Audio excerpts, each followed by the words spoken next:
دا ټول خبرو د پر اسباب د امن د ټولو نه غټ سبب دین اسلام چې د انسان د بشریت لپاره یوازې د مسلمان لپاره نه د بشریت لپاره الله تعالی چې منتخب کړی دی چې په هغې سره سکون نازي، په هغې سره اطمینان نازي، په هغې سره امن نازي، د معاشرې بګاړ ختمېږي، نو په هغه اسبابو کې څه دین اسلام اختار الله للبشریة جميعا الى یوم القیامه.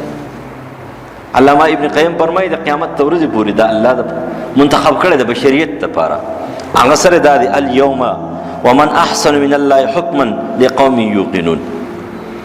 الله چې د امن لپاره کوم شی انتخاب کړی دی هغه څنګه به ټیک نه وي، په هغې به څنګه امن نه راځي. اليوم اکملت لکم دینکم واتممت علیکم نعمتي ورضیت لکم الاسلام دینا. که تاسو امن غواړئ نو اسلام ته خپل دین وایئ. ته ما خو د دین ویلی دی، څنګه دین دی ورته ویلی دی؟ نبی علیہ السلام فرمایي یو زمانه به راشي چې لا یبقى من الاسلام الا اسمه، د مسلمانۍ به تش نوم پاتې شي، ولا یبقى من القرآن الا رسمه، او قرآن به تش رواجي کتاب پاتې شي، رواجي کتاب. اوس د اسلام تش نوم پاتې دی، الحمدلله زه مسلمان یم، او د قرآن تش رواج پاتې دی. زما کار نه کېږي چې ما ختم وکړي، دا نه کېږي دا وکړي، دا نه کېږي دا وکړي، یا زیات نه زیات ډېر ښه سړی چې چېرته تلاوت وکړي،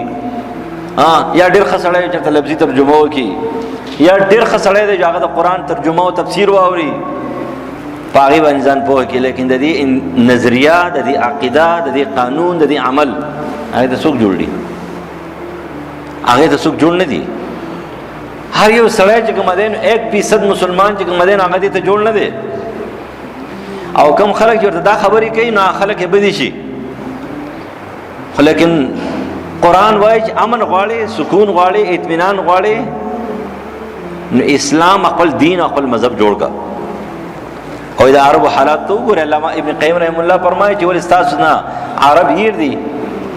چې د عربو حالات څنګه د عربو حالات دا و چې د یو بل سره معمولي خبرو باندې په کلونو باندې لړایانې، د یوې خبرې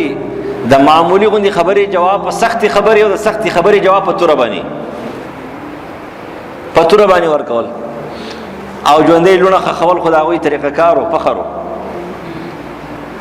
ظلم کول خو د هغوی چې دی نو څه یو چرچه وه، هغوی ته پیته لګېدله. څومره ظلم چې وکړې که نه دا وپرېدا کې څو کاله مخکې چې دی نو زمونږ په دې ګریډ کې چې کومه دی نو یو کس راغلی و، دا په تیمرګره کې و که په چکدره کې و، ډېر لوډ شیډینګ یې کړی و، حکومت هغې له انعام ورکړی و، ډېر لوډ شیډینګ یې کړی و. اوس بیا یې شروع کړي ده دا په ژمي کې تکړی، په ژمي کې د بجلۍ ضرورت هم نه، ډیوې ته هم کار کېږي. ضرورت چې کومه دی د بجلۍ چاته دی تا تشې افسانې دي، یاد ساتي په دې وطن نه دی که په دې باندې د سرو زرو باران وشي که نه، خو چې دا غله موجود وي د 1 نه واله تر 100 پورې دا غله، دا ډاکوان قسم دی که تا ته به کیسه میلاو شي، نه به د بجلۍ او نه به د اوبه او هېڅ په دې هم نه، هر څه به ګډوډي، ټول غله دي. د وزیر اعظم صاحب په ښی جانب باندې چې ناست و نو هغه هم غل وخوتو، چیني پټ کړه او نور چیزونه پرېږدوه، نو به څومره غلی. نو کوم یو سړی دی نو په دې وطن باندې که د سرو زرو باران وشي که نه نام هم نه کېږي، چېرته یو علاقه ده په هغې باندې وایي که د مایانو باران کېږي، که څوک به د روغې که رښتیا به وایي، او په ځینو باندې چې کوم دی د ملغلرو کېږي، په ځینو څه کېږي، ډېر مالداره دي. ما په دې وطن باندې هېڅ هم نشته دی. اوس په هم چې کومه دی نو دا بیماري دی الله تعالی ختمه کړي، مونږ دوا کړو. ستاسو وزیر اعظم دوا کړله، ستاسو صدر دوا کړله، ستا وزیر اعلی چې کوم دی هله دوا چل ورځي،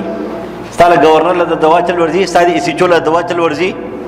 د ایس پی او ډي ایس پي له دې ورځي، چېرته چیف جسټس چې کوم دی هغه په عدالت کې دوا کړله، دا شیچل ټیپل ملا چې کوم دی دا دعا کوي د دې وطن دپاره او د دې امن دپاره، دا غریب دعا کوي چې د ستاسو هم بدي شي او د ټولو خلقو هم بدي شي، چې قرآن ورته بیانوي، د امن خبره ورته کوي چې امن په څه باندې راځي. هغه خلک دوا کوي. دوی خو دعا چلن دي نو ټرمپ خو وایي، ټرمپ چې کوم دی عام خلکو ته ویلوي دوا وکوي، نو بیماریان یې نه ختمېږي، الله یې دا بیماري ختمه کړي. خو لیکن د قیامت ته ورځې پورې په پاکستان کې به یې ګورئ پیسې به ګټو، دا به نه ختمېږي. د هرې دنیا نه به هر شی ختمېږي، لیکن د دې پاکستان نه به نه ختمېږي.